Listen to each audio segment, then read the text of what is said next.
Le génocide en Chine est en tête de la liste des violences faites dans le monde. C'est ce qui ressort d'un nouveau rapport américain sur les droits de l'homme. Des risques commerciaux sont encourus par des entreprises américaines liées à la région chinoise du Xinjiang. Les États-Unis déclarent que si elles veulent éviter un risque, elles doivent se retirer des chaînes d'approvisionnement, des entreprises et des investissements liés à la région.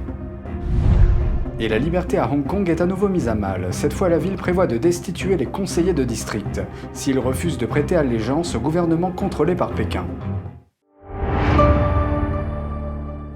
Bienvenue dans Regard sur la Chine, je suis Vladimir Mitens. Avant de commencer, je vous rappelle que nous disposons d'une nouvelle chaîne YouTube sur Internet, NTD Actualité. Je vous invite à vous y abonner pour regarder les news. Le dernier rapport des États-Unis sur les violences faites dans le monde est sorti. Le génocide en Chine et les violations des droits de l'homme en Birmanie figurent en tête de liste.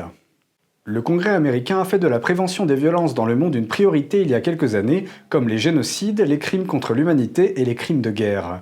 Le secrétaire d'État Antony Blinken a souligné une différence dans le rapport de cette année. This year, for the first time, the report provides direct, detailed accounts of atrocities taking place in specific countries, including Burma, Ethiopia, China and Syria. La Birmanie, au Myanmar, et la Chine figurent en tête de la liste des pays à haut risque. Le rapport indique que les États-Unis travaillent avec leurs alliés pour empêcher le régime militaire de tuer les manifestants, et pour qu'ils rendent le pouvoir au gouvernement démocratiquement élu. Blinken a également réaffirmé que la persécution des musulmans ouïghours par le Parti communiste chinois constitue un génocide et un crime contre l'humanité. Mais ce rapport porte sur la prévention de ces atrocités. Les reporters se demandent comment le changement pourrait intervenir au Xinjiang si le régime refuse de coopérer. We totally regret the refusal of the Chinese government, number one, to let people in to look at what's happening in that situation.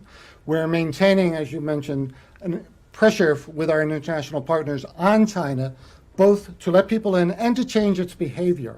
And it cannot be just by the United States alone. It has to be with our partners around the world. Les États-Unis ont sanctionné des entreprises et des fonctionnaires chinois et interdit des produits liés aux violations des droits de l'homme dans le Xinjiang. Mardi dernier, les États-Unis ont mis en garde les entreprises contre des risques croissants liés aux affaires avec la région chinoise du Xinjiang, citant le travail forcé et les violations des droits de l'homme dans cette région.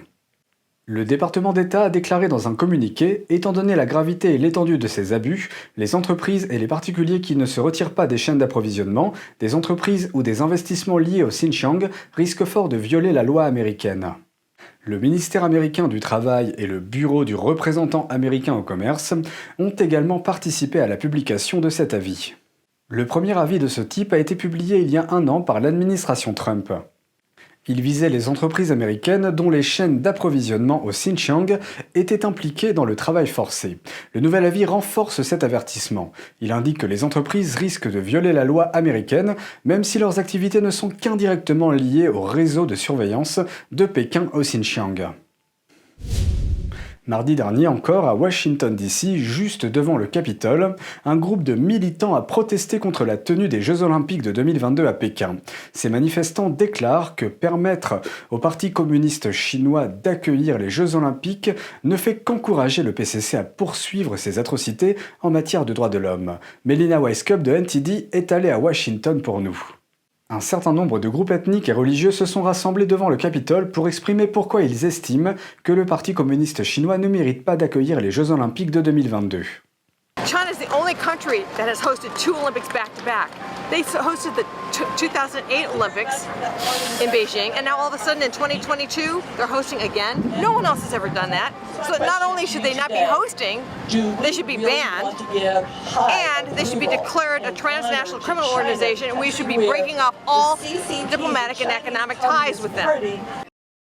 Des groupes ethniques comme les Tibétains et les Mongols ont vu leur culture spirituellement riche dévastée par le régime chinois. D'autres groupes ethniques et religieux comme les Ouïghours, les chrétiens et les pratiquants de Falun Gong risquent la prison, la torture ou même le prélèvement d'organes à vif s'ils ne renoncent pas à leur foi. Cette femme est une Ouïghour dont des membres de sa famille en Chine ont été emprisonnés et torturés pendant des années. Elle a confié à NTD qu'elle reçoit régulièrement des appels téléphoniques de membres du PCC qui lui disent qu'ils continueront à maltraiter sa mère, sa sœur et son oncle si elle ne cesse pas de dénoncer le génocide de masse perpétré par le parti. And one of the speakers is giving a warning to big corporations and name brands who are going along with the Olympics in Beijing, what they're calling the genocide games, because he says eventually they'll be ruining their brands by going along with this. He says that Olympics were founded based on brotherhood of man, which is completely contrary to the evil nature of the Chinese Communist Party. Oh, well, the nature of it is pure evil. I would say the nature of it is something that is totally ungodly. They have tried to make a god of themselves.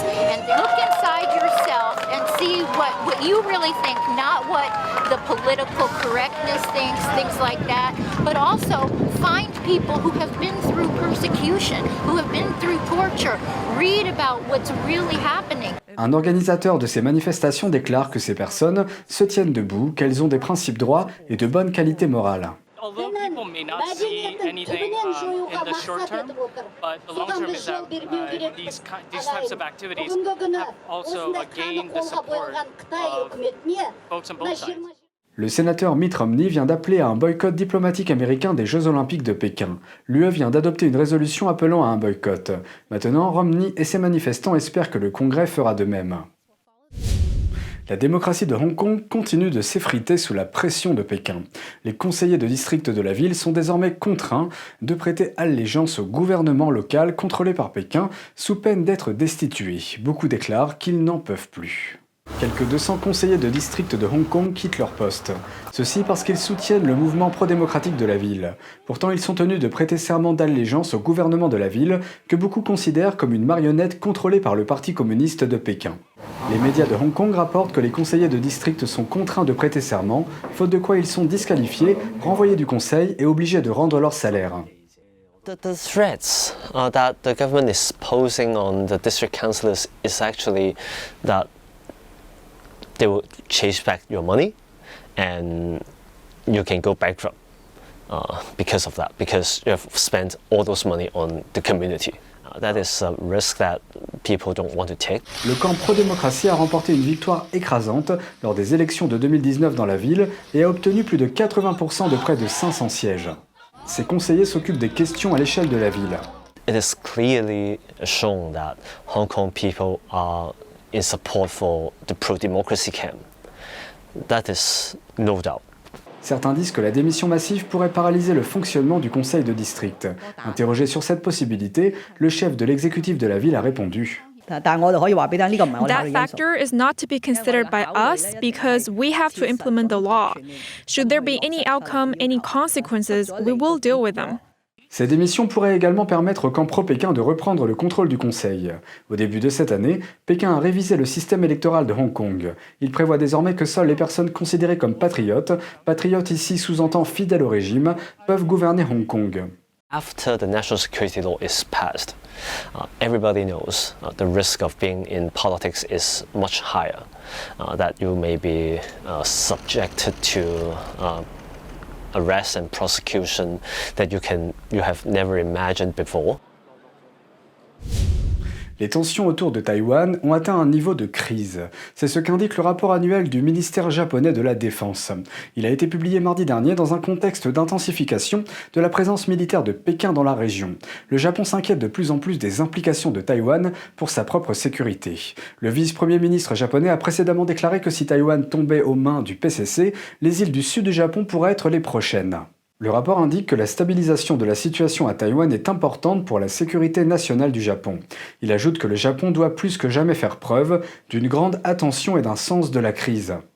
Le rapport de défense prévient également que la présence militaire accrue de la Chine est devenue un sujet de grave préoccupation pour la région, y compris pour le Japon. Un haut fonctionnaire japonais a souligné que des navires chinois stationnent très près des eaux territoriales japonaises depuis maintenant près de 5 mois. Il a qualifié cette situation d'extrêmement grave. Mardi dernier, le ministère chinois des Affaires étrangères a rejeté les préoccupations du Japon. Il affirme que les activités militaires de la Chine sont normales et que le Japon exagère en employant le terme de menace chinoise. NTD TV vous propose chaque jour 1 heure de programme en français à la télévision, accessible gratuitement sur Orange 548, Free 799, Bouygues 802 et SFR 921. Première diffusion à 20h et rediffusion le lendemain à 13h. Vous pouvez aussi regarder nos vidéos sur le site ntdtv.fr et la plateforme ntdtv.fr YouMaker. C'est tout pour aujourd'hui, merci d'avoir suivi Regard sur la Chine. On se retrouve demain pour une nouvelle émission, prenez soin de vous et à bientôt.